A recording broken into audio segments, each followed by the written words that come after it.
Good afternoon from Yami BTV. Wishing you all well, sending loads of love as usual. Just to clarify, many of them DMs, a couple of you lot from Manchester or round about the north of England messaging me and reminding me, and rightfully so, about the Pittbull crew, Thomas Pitt, and saying what was my relationship with him, Uncle Yami, because remember, you're talking on this side and that side and that side, like you favour certain sides. Not necessarily so. Not on Yami BTV. If you listen to me carefully, you know, when I do Lenny McLean and I do Dave and I do this one and all that, I'll try to even it out fairly. But I've got to, you can't be biased, too overly biased, and give everybody the victories that they had without the little setbacks. There's no person that ever lived this life, and even some of the greatest fighters of all time that I talk about never had a bad moment or a bad day where they look back and they go, oh shit, oh, wasn't that good there. I can tell you about a few of those fights in there where the next day those big names said to me, not really that pleased with that, you know, Yami, because they know that they could do better. But what do we know about human nature? We know how it works. We all know how it works. It doesn't go right for the big names. It don't matter how hard you are. There's always a day when you get caught slipping or you're half pace or you're 50% the right energy. You know what I mean? We know what it means by now. You know, no. There's no one in history that never had. Hold on. No. I can't answer that now. Hold on. No one. Fact. But rightly so, I answered the question about Thomas Pitt and the Pittbull crew. And Uncle Yami says that yes, Thomas Pitt, when he first got the life sentence, was with Uncle Yami.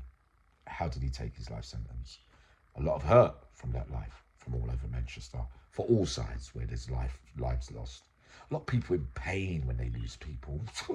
Reaction, not really old enough to work it all out, not thinking about the consequences, knowing that full well, not knowing that, you know, that you're going to end up with a 20, 25 or 30 wreck. And, you know, it seems like a long way away when you look at it when you first get your sentence. But yes, I used to walk around the yard with Thomas Pitt when he first came as a lifer to the Cates of Whitemore. I was introduced to him by a big name from South London, and he said to me, Yam, boom, boom, boom, my man. And then me and him used to get along. He used to train a little bit, short, mixed race, very staunchy kind of thing, but on his own, Uncle Yummy has to say, rightfully so, was there, didn't run from no one. So that was what I saw in Whitemore, and we used to do bits and bobs together. You know, we even went on a couple of missions together in the early days. Then when you circulate around the Cat Age, you realise that you forge friendships with some of the enemies, and that you might like this one a bit more because you spent a bit more time with them, if you get what I mean. But I can't come up here today and say, well, that's not my fight, because then if you lot meet when I'm there, I won't be turning up. I'll tell you that now. I'm not going to lie about that. Because if I like both sides, I won't be fighting on either side. You know what I mean? Many times I like to look through the curtains. I go, I won't be coming out. You know what I mean? Fact, Tony laughs about it. All the big names, they laugh about it. I won't be. And you know, guess what? When they went outside, they didn't fight. See? It's no good. I wasn't there. I'm not turning up because I couldn't. My heart liked too many people. Now, all I can say to you, in a couple of Cat A's with Thomas Pitt, when he was on his own, he repped, you know, that life. He was up for it. He didn't hide. He came out on the front line and stood tall, you know, in the face of defeat and things like that. And he still came through, if you get what I mean, without too much harm. Also, the Cat A, he doesn't change either. He's not one of those when he's on his own, his character stay the same. When his boys are around him from back in the day thing, his personality stays the same. I always watch out for things like that. Because many are lonely men when they're on their own. Have you ever known that one where how many times I've been with everybody, and you kind of, when everyone's there, you know what I mean, all the names, and you love everybody, but then all of a sudden you're all alone because they've been shipped here, they've got their on B cats, everybody's moving around or been, you know what I mean, down the block, whatever. And then one day you wake up, you say, where's Tone?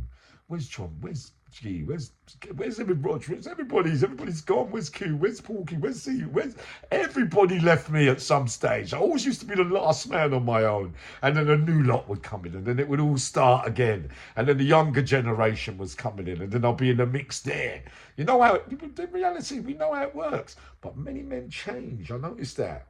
I noticed when you was with like when you got two or three of you, your personalities and bravado goes up tenfold. But when you was on your own, you wanted to talk to me, come over and say, yeah, I'm like, because you know that now, but you still turned up.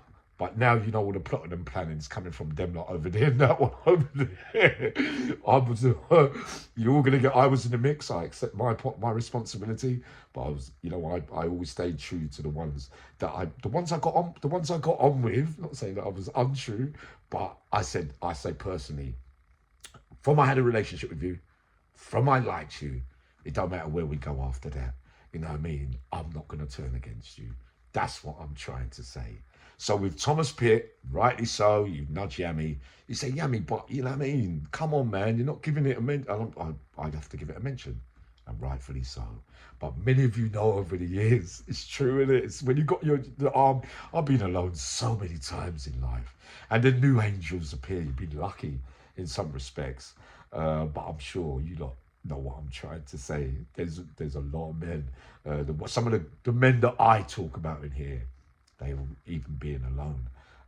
Many videos on this channel, even all alone, when all the chips are down, they turn up, and their personalities remain the same. Because why? They're smart enough to know that when they lie down on their bed and they think, well, I might need Yami, if I could maneuver this, because many men will plot, Yami, I'll do it, and bring this one involved and that one, and then turn up on the yard and do it. You know what I mean? So it looks like you've got a bit of backup, but it's fake backup. You've had to maneuver things so that those men come out for you. It's not the real love, like when certain things was going on with Manchester Liverpool at certain times. There was one kickoff that really nearly went wonky way back in the day, with Steve Slaney and the Fitzgibbons and all that kind of stuff. And nearly a punch was thrown. There was a living mix-up and all the big names was there. It nearly went off. It was like a time bomb wait. Like it was like everything. All it took was 1 minute. And Manchester and Liverpool, it would have been all over. I forgot to tell you that the other day. But it got sorted. You know what I mean? Because there was too many people like each other, and they know what it means. You're gonna have to. You ain't got no choice. You know what I mean? To fall out with some of the people that you like based on your reputation and the area that you are originally from. So no, answering the question, yes, I was close to Thomas Pitt, and yes, I did get on with him, and yes, I did rate him in that life, and yes, definitely he never, from what I saw, he never run from no one. I might even go live tonight, right? So getting better by the day now. Sending special love to all of you.